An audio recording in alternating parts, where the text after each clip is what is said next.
Before I turn it over to Chairman Langworthy, I just want to give you a brief overview on how today's town hall is going to go.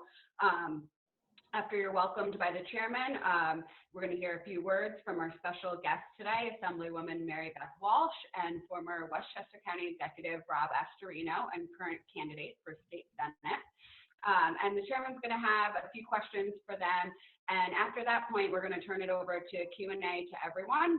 And if you'd like to ask a question, you can do so one of two ways. You can either use the raise your hand function, or you can type your question into the Q&A box. So if you'd like to be on camera, use the raise your hand function. And if you prefer to just type your question in, you can do so in the Q&A box. And you can do either of those things at any time. So please feel free to go ahead and get in the queue right away, and we'll try to get to as many questions as we can. So with that, we'd love for this to be a really interactive discussion, and turn it over to Chairman Langworthy. Thank you. Well, thank you, Jessica, and thank you to everybody for taking the time to be with us today as we have another one of our video town hall meetings. This has become a great forum. Last week, we enjoyed hearing from Congresswoman Elise Stefanik and Congressman John Katko had a very informative Washington update as to what's going on in our nation's capital, and it is a tremendous mess. But today, I thought it was important to bring two great leaders in our party. We're joined by Assemblywoman Mary Beth Walsh, who's become a leader under new Assembly Minority Leader Will Barkley. I believe she's in her second full term in the New York State Assembly. Mary Beth represents the 112th district that includes most of Saratoga County and a portion of Schenectady County.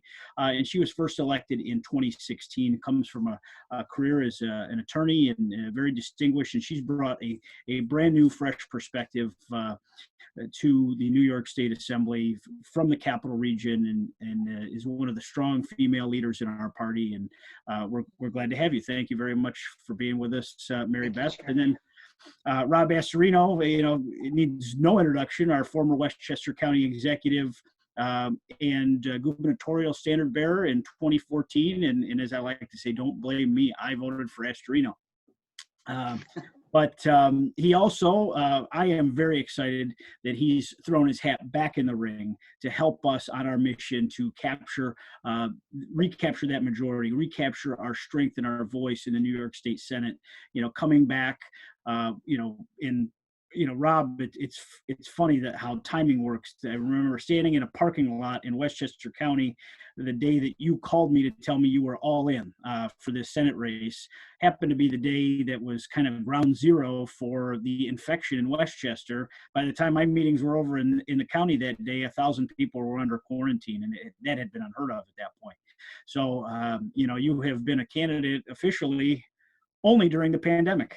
For this particular race, but I know you've been working extremely hard. So we're looking forward to hearing from both of them today. Why don't we kick it off, Mary Beth? Give us your view of the world. My view of the world? Well, my world lately has been out of my house. Life has changed quite a bit for all of us since the quarantine. Yesterday was a big day for the Capital Region because we finally were able to start the process of reopening the economy, which is welcome, but it's been very, very different. I haven't been in Albany. We went in, we voted on the budget a couple of days late. There had been some rules changes made over our strenuous objection of our conference to cut our debate time in half and to do a version of remote voting that we got through it. We got through the budget, which I kind of felt was almost a fantasy budget because we knew that we were going to have to wait and see how our revenues were coming in and to what extent there would be any federal help. And so we're in a terrible situation right now. And I want to get back to Albany, which for me in Saratoga County is a short drive down the highway, but I want our conference and this body to convene again as a co-equal branch of government and start passing bills and passing laws to help the people, because I think that it's wrong that we've got the executive in complete control, and he's really far exceeded the extraordinary additional powers that were given to him through the COVID crisis. He's far exceeded it. So My view of the world is I want to go back and start doing my job in Albany. I've been doing my job in my district, trying to take care of the 9 towns and 2 villages that I represent, and making sure that, you know, people are getting their unemployment insurance, that small businesses have answers about when they can open, trying to keep track of the issues with nursing homes in my district and throughout the state. And you know, but I want to get back to Albany. So that's where I'm at.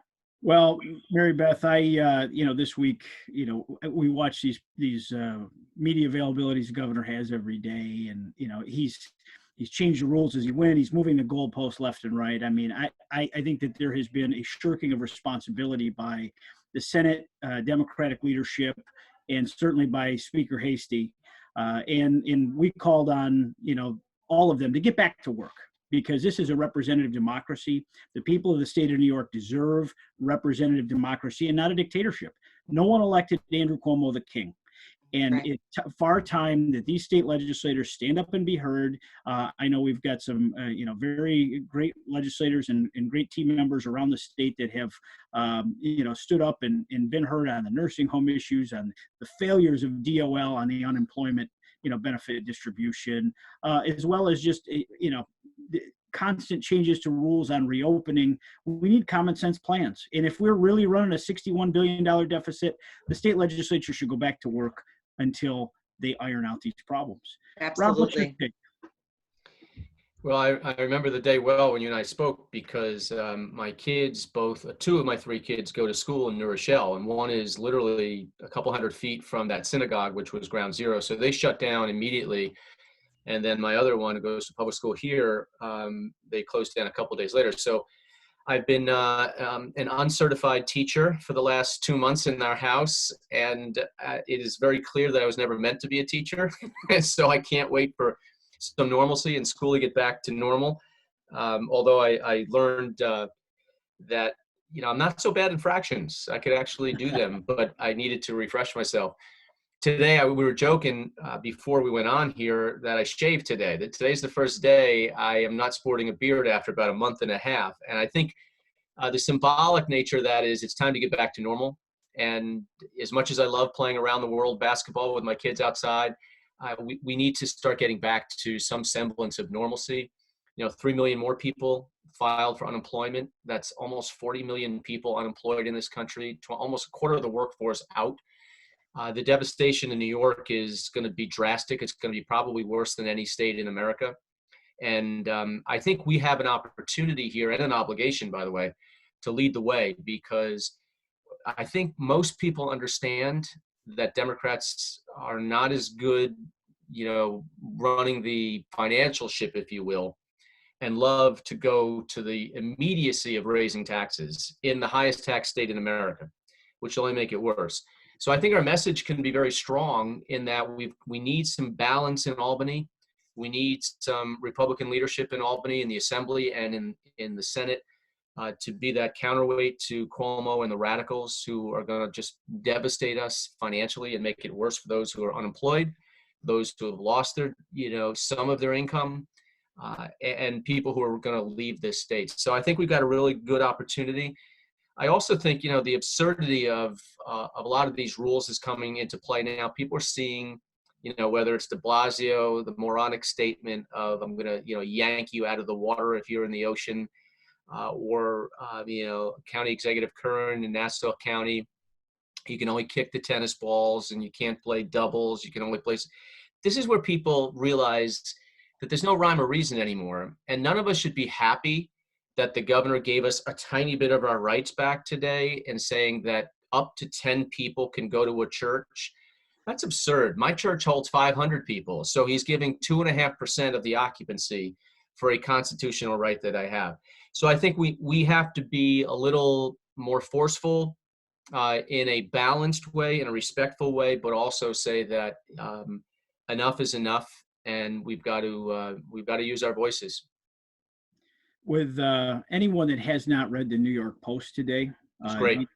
The piece on we need to get this city reopened and we need to reopen it now. I think just hit on so many raw nerves and is going to resonate with people, not just all over the city, all over the state, but all over the country. Yeah. Because, my view of this is if we don't start to move as a society, the creep of government into our lives, the stripping of our constitutional rights is going to continue. It's going to grow. It's going to become way too comfortable. But also, there's not going to be an economy to go back to.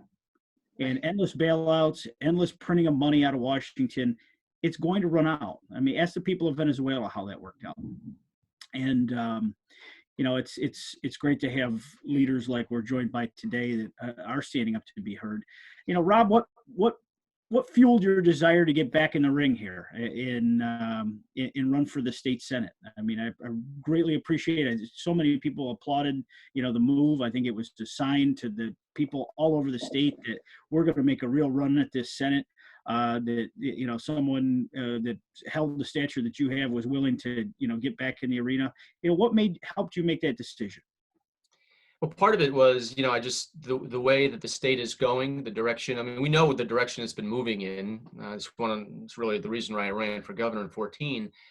But and I think Cuomo is going to try to get away with it, and we can't let him. They were in a $6 billion hole before this all began. Sure were. And they don't want to make any tough choices. And so that's why they're trying to force the hand of the federal government to paper over everything and give them what they need. And that shouldn't be allowed, because tough decisions do need to be made in order to turn this state around and put it on the right course. So, I mean, that was part of the thinking. The bail reform, which was just an abomination, and you can see what's playing out now around the country, and especially here in New York as well. Go after the law-abiding citizens and let free those who are in jail who committed crimes. And I think that's going to resonate, as well as this reimagine education in schools by Cuomo, which is really just Common Core 2.0, which was a disaster to begin with. But now that he's bringing back Bill Gates, and nothing against billionaires, nothing at all. But you know what? He failed in the first try. And I think we have an opportunity here as Republicans in the Assembly to pick up seats, the Senate to pick up seats, to be that counterbalance. So all this kind of just got me like crazy being on the sidelines, and just wanted to get back in and say, let's be part of a team that can fix this. Well, we are very grateful that you answered the call. It sends a message all over the state that we're going to fight in every inch of this state. No turf is being let up. The class of 2020, in terms of the candidates running, it's what we're very proud of. We're going to use this forum as we go forward. I think this weekly town hall meeting has been a successful forum for us. We're going to bring on candidates for Senate, for Congress, for Assembly, to highlight those candidates, especially some of those first-time candidates you might not have heard of yet. But it shows the growth and the strength, as we're working to rebuild the party in all 62 counties. And Rob, you running means a lot to that. So want to get both of your perspective. The governor is at top of mind nationally as well as across the state. I mean, Rob, you ran against him. How do you think he's handling this crisis overall? I think a lot of us gave him the benefit of the doubt at the beginning, but my perspective is he got a little too in love with his hour plus a day television show. You talking about on CNN with his brother or something else? Not even that one. This is his briefing, where he wanted to talk about his family and meatballs and the boyfriend. And, when we were really just looking for raw facts.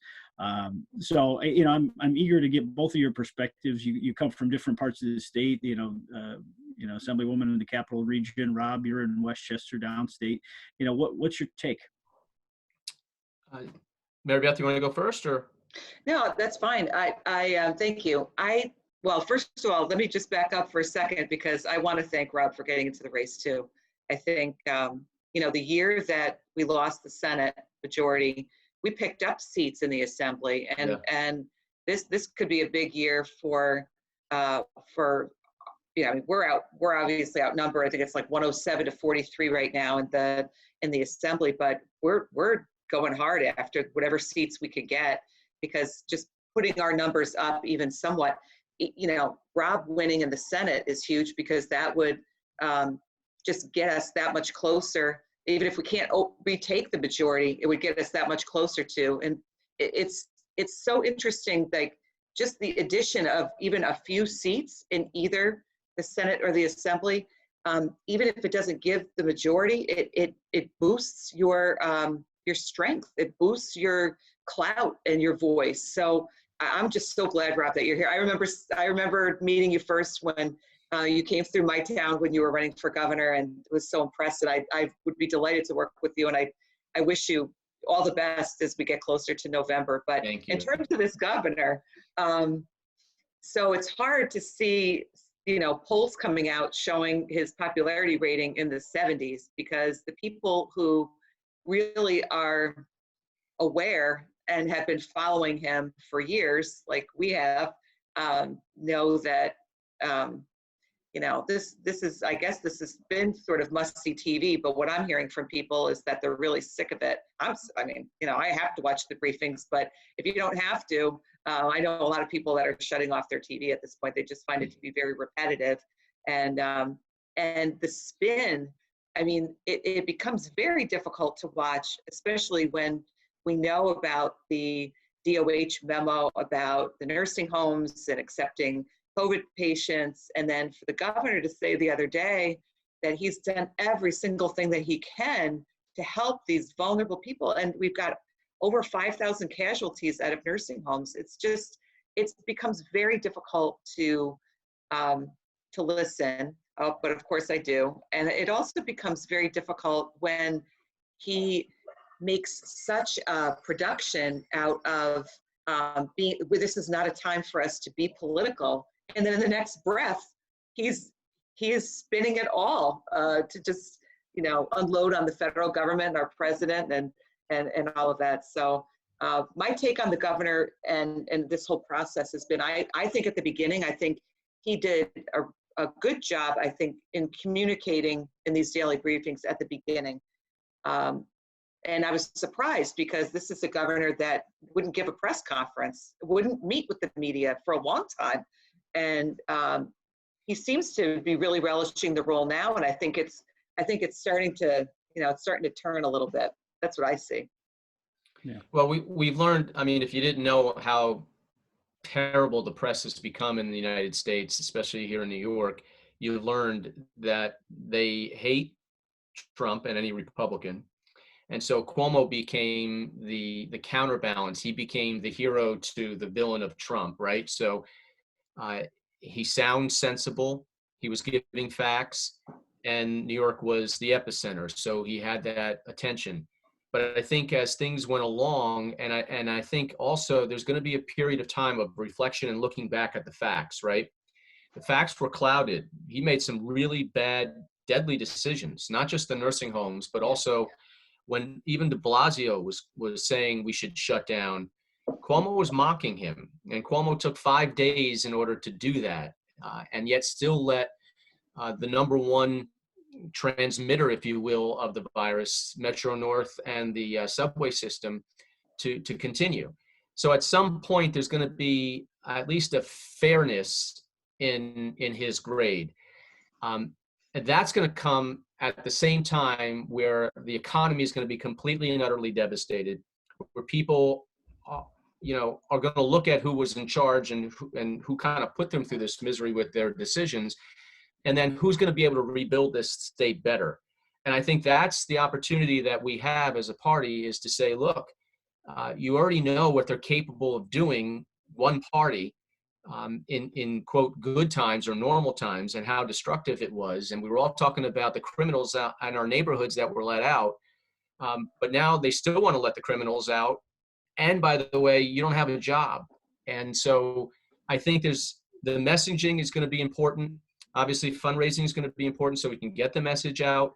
But I think if you had asked me, let's be honest, if you had asked me probably in January or February, even early March, I would say, if we had a chance to pick up seats and win back the Senate, I would have said we wouldn't win back the Senate. I would just say that in private.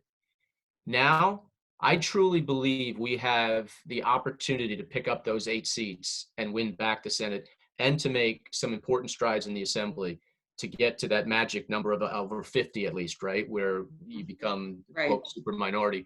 But I think we have a chance to do even better than that. And I think we've got to be smart, but I think there's so many issues there that play into our wheelhouse. You know, one of the reasons why I got elected county executive in 2009, Westchester's a 2-to-1 Democratic county. It's even worse now. We told people what they already felt, that taxes were out of control, things were going in the wrong direction. They had an incumbent here who they were getting kind of tired of. We have the same kind of track we're going on right now. And if we offer a solution, we don't look like they're trying to portray us, and that would be, you know, the radical, crazy, blah, blah, blahs, the yahoos. If we keep our cool, offer solutions while they're screaming racism and they're screaming everything else that they always will do, but we're talking about putting people back to work and talking about getting kids back to school safely and all those kind of things, I think people are going to want that to balance. They're going to want our voices up there. Great.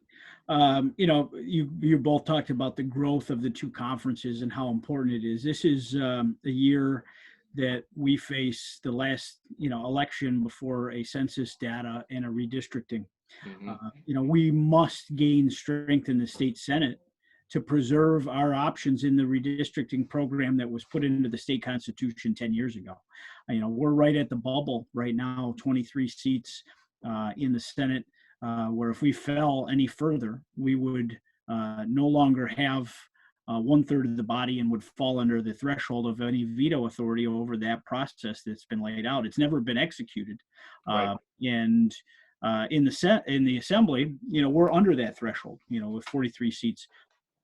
You know, in talking to Leader Barkley and his team, I think the chance that we could go the Assembly and the Senate to break those thresholds, so that we, you know, doubly tackle this challenge that's in front of us. But, you know, where some that don't think redistricting matters a lot, and this is a national problem.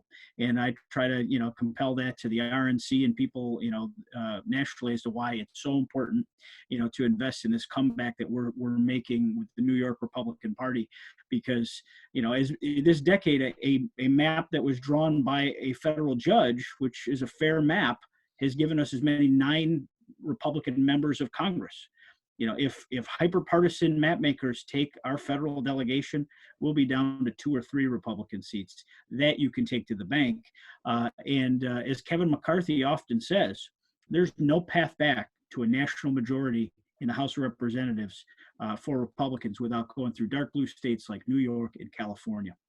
California 25, LA County last week delivers a great victory.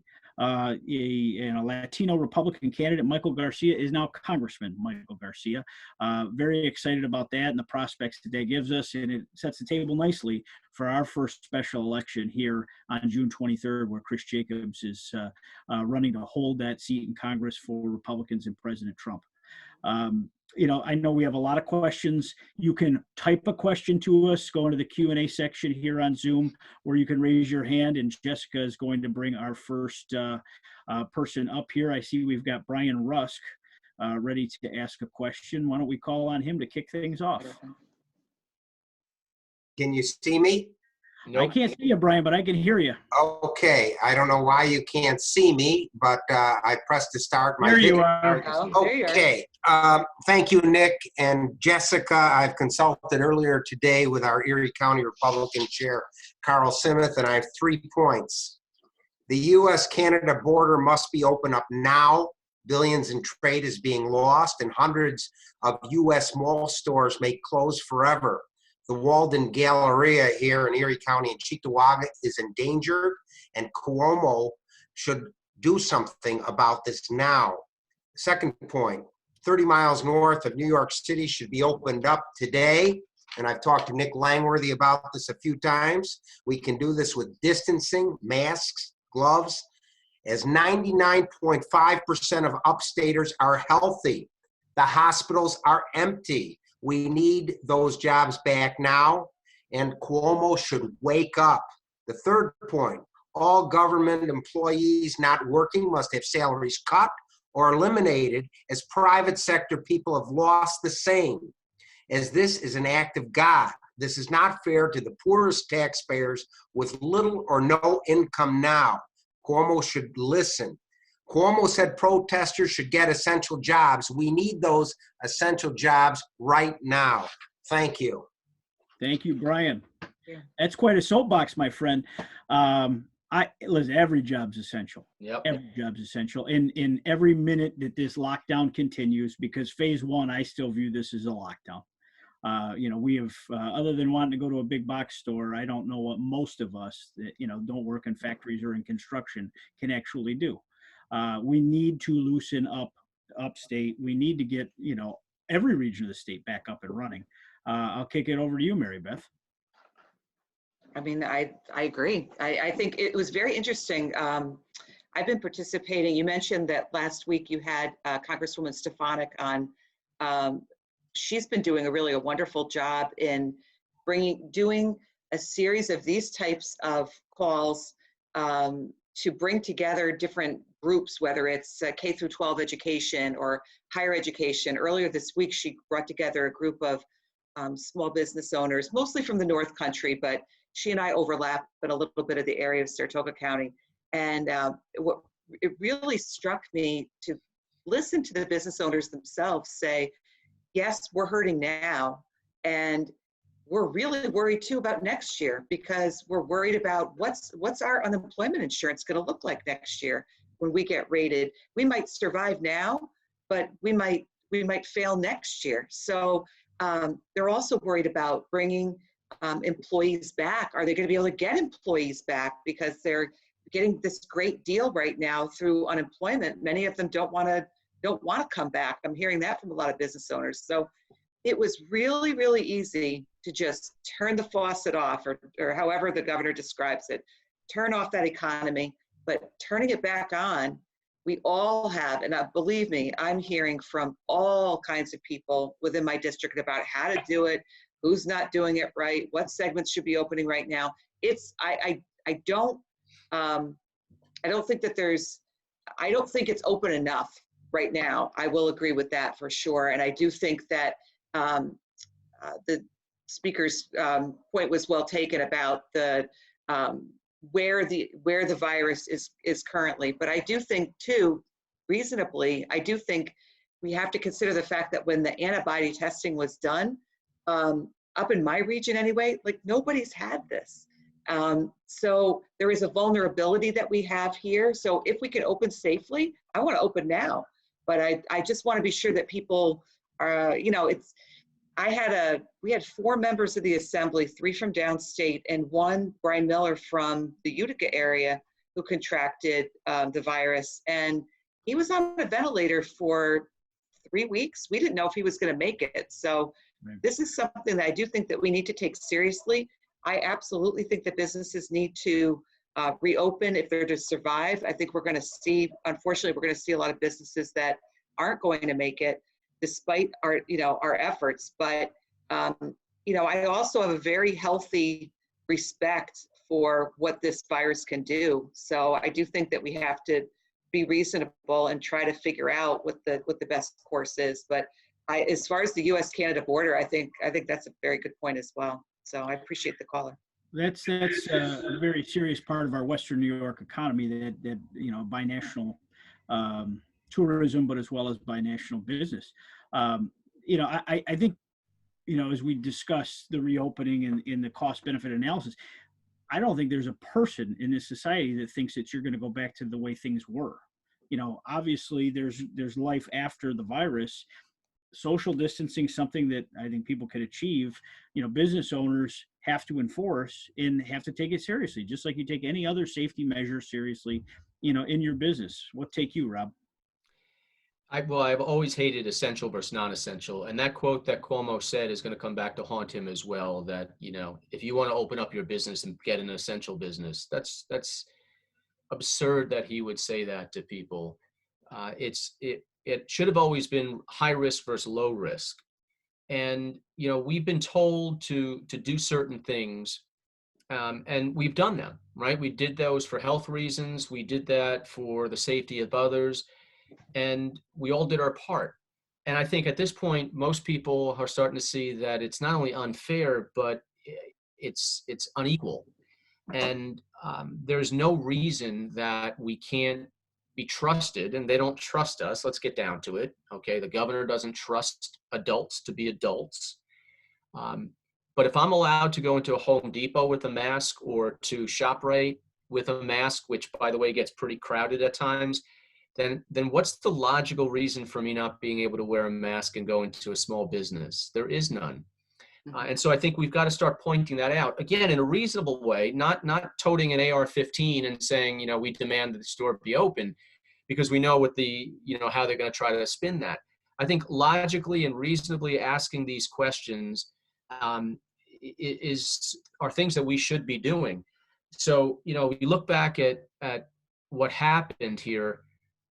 At not one point in Westchester, which was the start of it, the epicenter, which was overrun at the beginning, at not one point did any, and I talked to a lot of the CEOs off the record of our hospitals, they always had enough of the PPEs.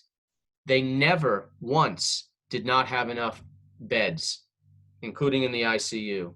Now, that's not to say that we shouldn't be prepared and have these, you know, these field hospitals.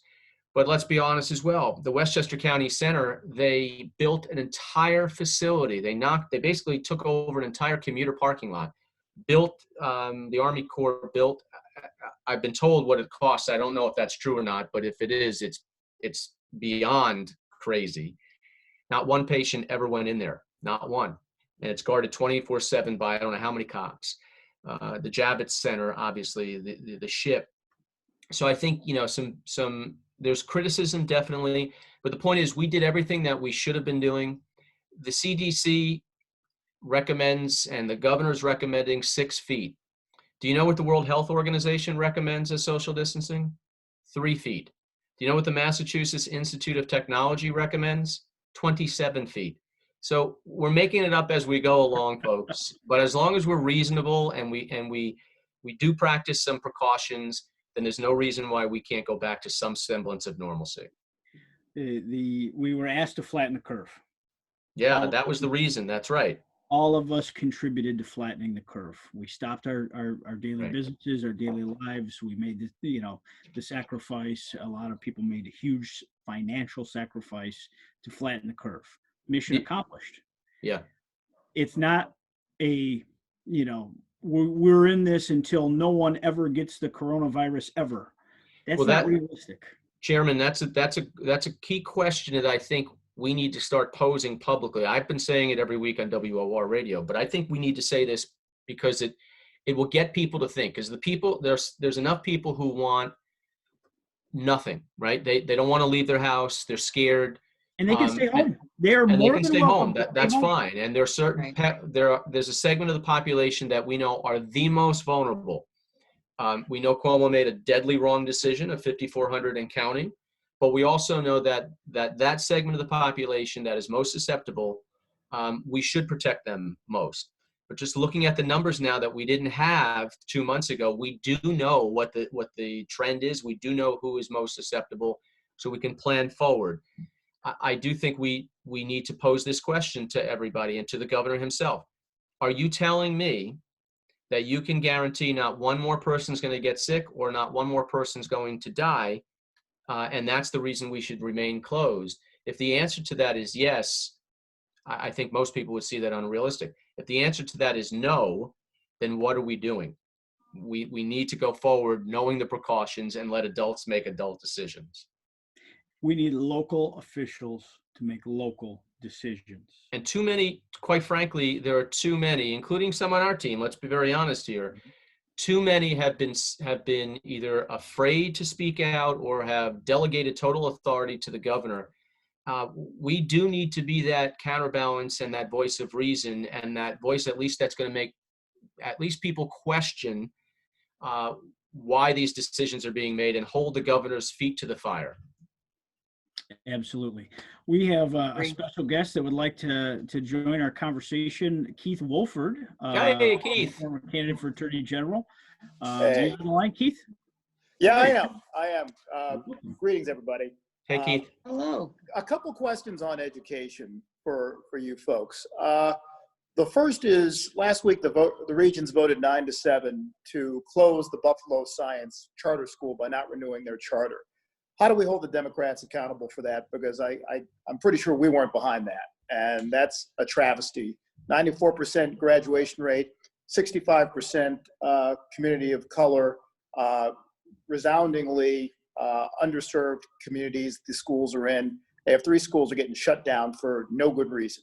That's the first question. Second question is, how do we publicly call upon the teachers union in New York City to commit now without condition to the opening of schools in September? Because I can't think of a single thing that is more critical to getting people back to work and back going and having schools open. Obviously, if the schools are closed, it's a non-starter in New York City. So those are the two educational priorities I'd like to get your views on. Thanks, Keith. Well, on the schools reopening, we can play the if game forever and let it paralyze us. If we do that, this might happen. We can play the subjunctive role forever and we'll never move forward. We know what we know, and we know that we can safely do things. And we also know that children, despite the complete and utter fear now that they're trying to throw into the mix with the respiratory situation, the Kawasaki disease with some kids, and we know this has been around. We know the fatality rate, by the way, is extraordinarily low.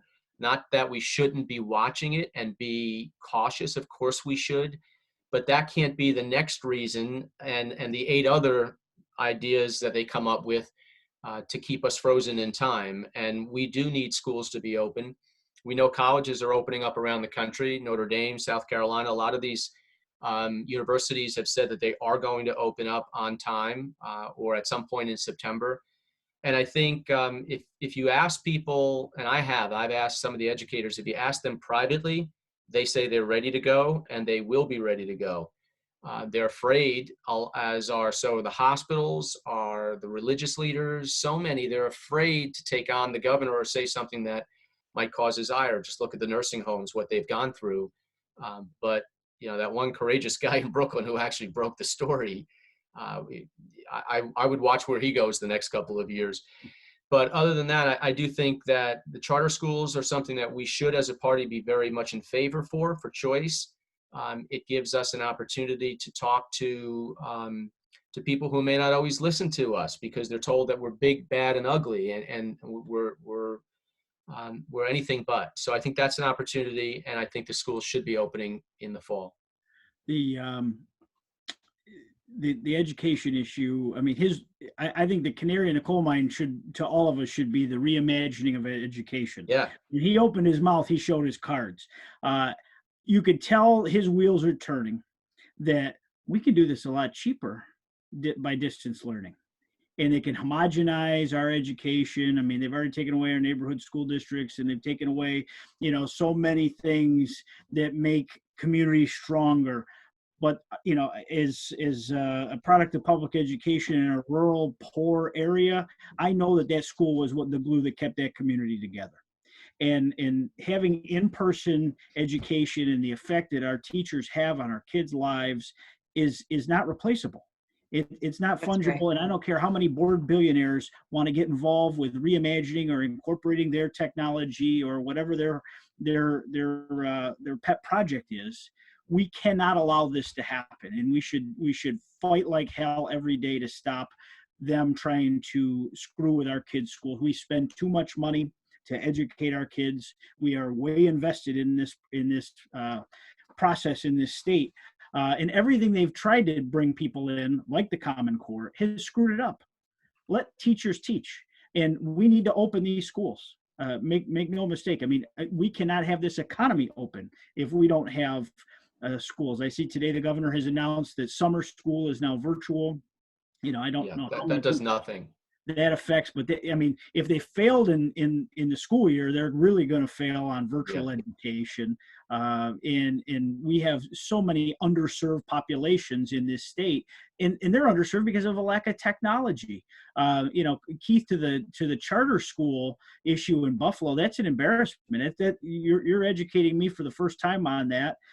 That's something that we have got to get some people, raising some hell about.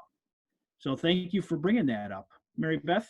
Well, I just wanted to say too, which is not necessarily what Keith was talking about, but pertaining to education, is that we need to open the schools up too, because we've got a lot of kids with special needs who cannot get services virtually. It really, I've got, my oldest son is on the autism spectrum. And so I've been through that whole world, and I know that the clock is ticking when you have a child with a diagnosis like that. You are trying to advance that child as much as possible early when the kids are malleable. You can't do OT and PT and speech and language and discrete trial training and all the other techniques that you use to meet these IEPs. You can't do them virtually. And, kids who are typically developing are having difficulty being out of school this length of time. And we were joking at the beginning about Rob and finding out being a teacher, he finding out that maybe that wasn't his calling. Maybe, he's better suited. No, that's been confirmed. Right, confirmed, right? But just think about, I've talked to a lot of parents who have kids with special needs who just see their kids really regressing. We know that the in-person educational experience is what we want. We know that there can be technology in the classroom, but the other part of it, and this is part of what really drives me crazy as an upstate member, is the tone deafness of thinking or imagining that we're going to be able to do all this virtual education. Well, we don't even have broadband we don't even have good cell coverage in portions of my district in North. So, these things have got to get corrected before you even start to get wading into that. And I think that the governor's reimagining education piece is it's a sizable chunk, but it's a big chunk of this trend really in recent weeks to just really pushing the envelope in what his original task was, what his emergency powers were supposed to be. They were supposed to be limited to this current epidemic. They were supposed to be limited in time, and they were supposed to be just related to that topic. And he's gone so far out of it. I mean, not to get too far afield, but extending the statute of limitations on the Child Victims Act, all of the election law changes, the way that absentee ballots are going to be sent out to everybody with a school board election. I mean, he's getting way, way afield. So it is time to rein it in. And that's why we need the state legislature to take their power Yes. back. Let's get checks and balances back in government. Let's elect more Republicans so we can really have a strong Right. voice.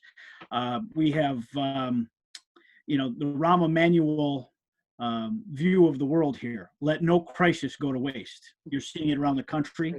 In Michigan, the Secretary of State has just by decree declared that 8 million voters are going to get an absentee ballot sent to them for the fall election, not just the election there. And we've gone toe to toe with the governor on election law matters and this absentee ballot thing. We have one of our visitors today, Alisa, welcome. Can you see me? I can't see you, but I can hear you. We can hear you, but we I'm can't new see with you, this Lisa. Zoom thing, so can you? Sorry, can you see You me? can ask your question. Sure, we can hear you though. Go ahead. Okay. Thank you so much. Very nice to speak to you. I follow you all the time. I want to thank you first off for all your hard work and dedication. This is not an easy job. I see that now. I've seen it before as well as an activist. The question I wanted to ask you was, first off, I wanted to speak a second about the Common Core. I was fighting. Well, now we've lost her audio.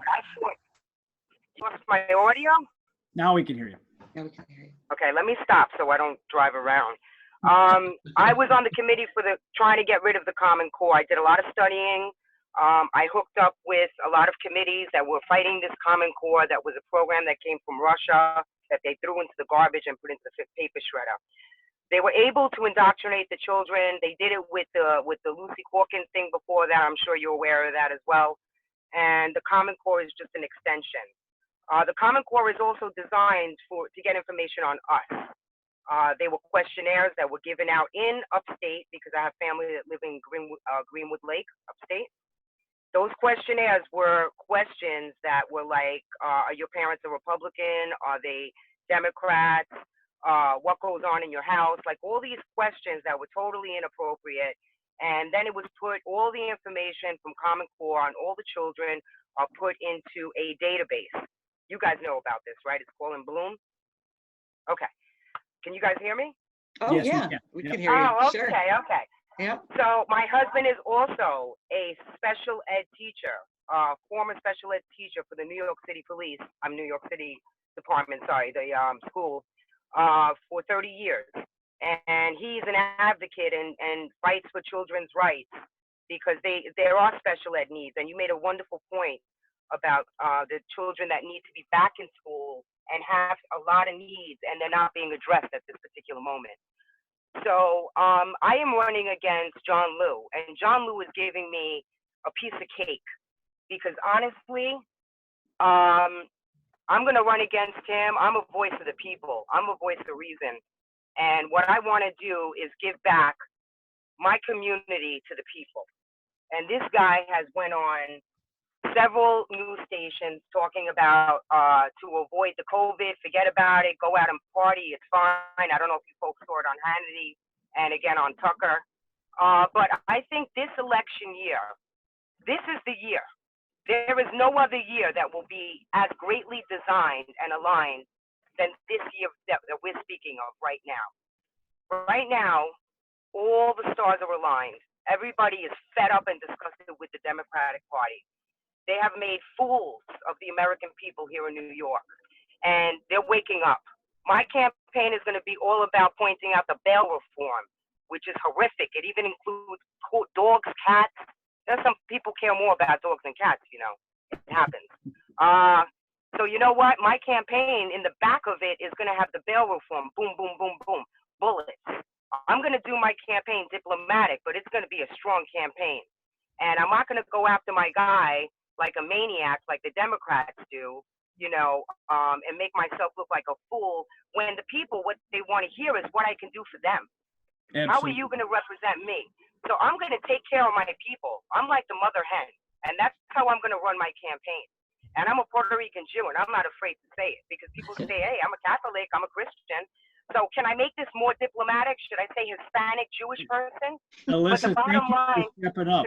Absolutely. Buena suerte con su campaña. You're going to see I'm not shy. No.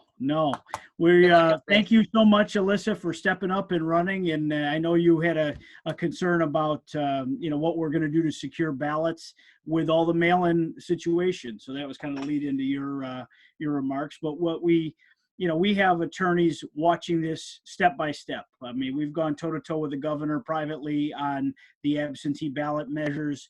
We have to watch very closely what is going on with our elections. I mean, we have I think, extremely competent and strong-willed elections commissioners, bipartisan representation in every single county. We're in regular touch at the state Republican Party with those commissioners. But I've had to directly engage and negotiate with the governor on some of these measures. He has been generally fair when we've pointed out inequity, and has fixed it. So I can't say that he hasn't been reasonable, but we're watching this like a hawk, and we're not going to let up, and we're not going to let it happen to us what's happening to the people in Michigan and some of the other swing states. You're seeing they want to steal the presidency on mail-in votes. There's no doubt about it. And it's so important that we don't allow the virus to be used as an excuse to get on a very slippery slope, because any of these changes that get introduced as, oh, it's just going to be for this year, it's just going to be during the, no, once it gets done, it's very difficult to pull it back.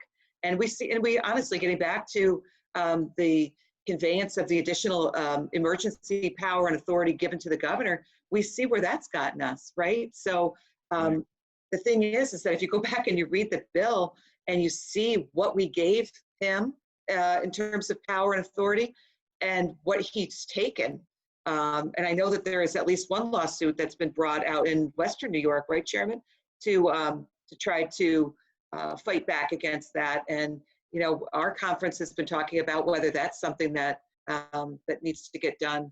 You know, another lawsuit. It's amazing. 48 hours after the law firm filed, you know, the lawsuit that they were challenging the governor's authority to keep the lockdowns, he changed the goals and the numbers in the calculations, and Western New York was added to the reopening list just 2 days later. What a miracle! It was like magic. Yeah. Because we can just change this as we go. I mean, this is the problem when the power rests with one man. Right. We can't afford it anymore. And, right. You know, we have a comment here from Peter Hine, one of our great supporters, that he had sent along some of the JP Morgan research to my office. And the bottom line is that the JP Morgan piece is that the continuation of the lockdowns is not justified by the experiences in Europe and elsewhere in the United States. This brings us to a great point. We're watching Ron DeSantis in Florida. We're watching the governor of Georgia, Brian Kemp. Both reopened, you know, not full-blown, full-scale life as usual, but cautious, you know, movement towards reopening. There's no spike in infection. There's no catastrophe. And I think, you know, the cautionary tale of two governors, and I constantly am comparing New York to Florida, but, you know, Cuomo versus DeSantis is a debate going on all over the nation right now. And, you know, how do we justify going forward so cautiously when other areas have reopened and there's been no end result? Keep one thing in mind too, you know, getting back to my teaching experience these last 2 months and doing fractions, there's a numerator and denominator, right? The numerator is the set number that we know, and that's the number of deaths, okay? And by the way, that's totally questionable too, because they have presumed COVID deaths, and that is completely added to the count. But either way, we have a number of deaths. The denominator, the big number, are all we know is the number of people who have actually been tested. So if you just do the fatalities into the number of people that we know have been tested, and you look at this worldwide as well, the good news is that 99.5% of the people who have been infected recover. Some have very mild, some don't even know it, but they recover. Mm-hmm. That number can only get better because the more people who are tested, and also by all these different studies, the least amount that I have seen is they factor in 10 times, a multiple of 10 times, up to 80 times people have been infected. So when you really look at it, it really and truly is, forget the fear factor, it is a small percentage of people who have not only been infected, but who unfortunately have died. That's not to say that we should minimize that. Obviously, everyone who has died and every family who's been affected by it, that is something very serious. But I think we have to put the big picture into place, because right now, both the media, which wants everyone who's associated with the president to fail, they don't want anything to be done. There's a date called November 3rd. And starting November 4th, they want everything to be back to normal and fine. Up until then, it's in their best interest and the Democrats' best interest to see things that are not in the best case. And that's really what we're fighting. Yeah, I think that's true. And I think beyond even wanting the president to fail, which certainly they do, I mean, just the news cycle itself is just, it's hyperbolic, right? They don't want to waste a good crisis either. They want to keep every single day, that the headline is coronavirus pandemic. So it's having the result of really, really frightening people. And I was very tempted, and I didn't do it, but I was tempted to contact one of my local stations to say, when you're reporting all the hospitalizations and all of the positive tests, you need to report how many people have recovered. You need to show that piece too, and they're not. That's a bigger number. If it were presented that 99.5% have recovered, the story wouldn't sound as bad as it is. I think we have to be really Yeah, and I think we have to be really careful, because the way that the other side of the aisle is trying to frame this is, I value people more than businesses. And what I keep saying is, but businesses are people. But they're our neighbors too. They're hurting too if they're not able to. It's not a question of value of human life versus value of big business and big profits, but that's exactly what what the argument is that they're trying to make. So we need to see that, recognize it, and then get ready to counter argue it. The small businesses, they need a voice. Walmart, Target, Costco, BJ's, they're doing great. They're selling Better than ever amounts of product, while our small businesses die on the vine in exile. We got a little bit of time left. We have Mike O'Reilly. Are you on? Mike O. Yes. You're on mute. There you go. All right, hitting the wrong button. Thanks very much for having me. I just wanted to, I'm hitting buttons as I go along here. I'm not sure. There you are. There we are. Okay, now we got me. Good afternoon, everybody. I just wanted to say to Rob, it's just great to see you. This is the first time hearing that you're jumping back in the fray. Unlike yourself, you can say I have not gotten to shave yet. And I've been precious little help in my son's calculus class. But just really happy that you're back in the fray, Rob. It is so important that we get this, this Senate back. As the chairman just said, we cannot have all the power in one man. So if there's anything I can do to help you, Rob, I'm down in Queens, and I'll pop up to Westchester and, start knocking on doors again like we did down in Rockaway. And, as soon as the situation permits. Thanks very much, and let's keep up the good fight. Thanks, Mike. You're Thanks, welcome Mike. up to Westchester anytime, shaven or unshaven. I'll shave for you, Rob. I can do that. Good seeing you. You too. Thank you. Thank And you. I think we have Phil. Is Phil on the line? We're going to bring Phil on, and he'll be our last on camera guest. Hey, Phil. There he is. Can you hear me? Yes, we can. How are you? How are you, Mr. Chairman? How are you, Rob and Assemblywoman Walsh? Hi, Paul. Very well. I'm down here in Queens as well, and my question is about the voter fraud. I've been on it for many years now. I've been on several poll watching expeditions down here in Queens, and what I noticed. The New York Times told me that was completely debunked. Well, fake news. The New York Times is a rag. But on my poll watching expeditions that I've been on, I've noticed that it's not somebody from south of the border coming in to necessarily cast their ballot with no voter ID. It's the table inspectors. I'm outnumbered here. I'm the district leader of the 24th Assembly District here in Queens, Donald Trump's hometown district that includes Jamaica Estates. And I'm outnumbered because the table inspectors, the Democrat Party puts them in. Now, my district has been neglected for 20 years. 20 years, it's in shambles, and I'm trying to build it. So the voter fraud, part of it all, as to why they want to keep the schools closed, is because that's where most of the polling is done. And it's in a school, most likely, in a gymnasium or whatever, in all the schools, and they won't have staff and have excuses for the voting mailing.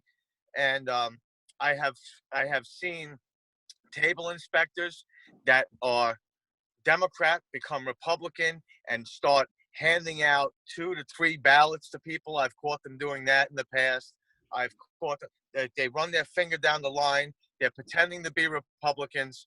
So my idea is to start an army of poll watchers here in Queens, New York, getting an election integrity committee, volunteers that would be out there for the candidates, having them out there and delivering palm cards at the poll sites.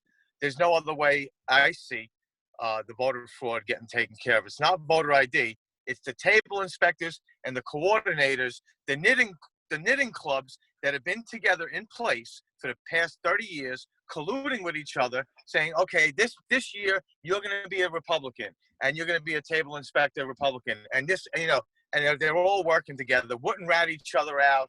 They see each other. Nobody cares. So I have been in charge of the poll inspectors in the 24th Assembly District, and I have mixed them up in certain areas where I have seen the voter fraud. I put one coordinator here to break up that knitting club. And that's just, I just wanted to comment on that. Thank you, Phil, for what you do to try to keep our elections as fair as possible. We need, you know, many people to get involved in ballot security. I mean, this is something obviously in your urban centers, voter fraud is off the charts. We need voter ID in this state. You need an ID to do just about anything else except vote. And the minute that we talk about it, and some politicians are afraid to talk about it because they say they don't want to be called racist. We get called racist 24 hours a day by Democrats because that's their only argument. And we need voter ID to have any sort of faith in what's going on. I have zero faith that will happen in the New York State legislature anytime soon. But it's just amazing what they will require you to have multiple forms of identification for. But they certainly won't make you prove who you are when it's time to cast a vote.